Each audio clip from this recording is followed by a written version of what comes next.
Member for Chilliwack, Kent. Thank you, Mr. Speaker. At the beginning of February, which seems like an eternity ago now, there was a major weather event throughout the Lower Mainland that caused significant damage in the rural areas of my riding. Hemlock Valley Road that leads to the popular ski destination known as Sasquatch Mountain Resort was completely washed out for more than a kilometre, cutting off hundreds of skiers in the middle of their recreation.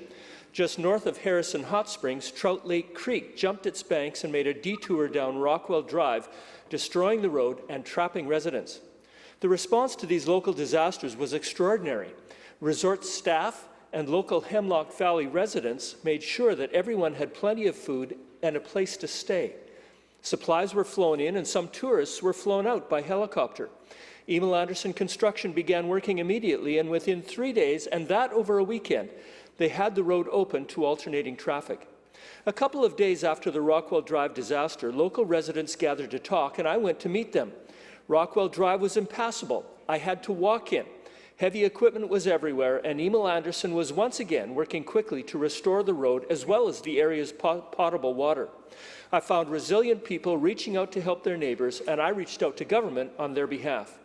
I want to thank Emil Anderson for its rapid response, quality work, and for listening to local residents. I also want to thank two volunteers, Brian Murphy of the Hemlock Valley Residents Association and Roy Molnar, who lives on Rockwell Drive, provided leadership and worked with government to make sure that everyone was safe and services restored as soon as possible. I also want to thank Provincial Ministry of Transportation officials who saw the need and spent several $1 million to repair both of these areas. As we have seen during the COVID crisis, it's good to know that when a disaster occurs in BC, we care about each other.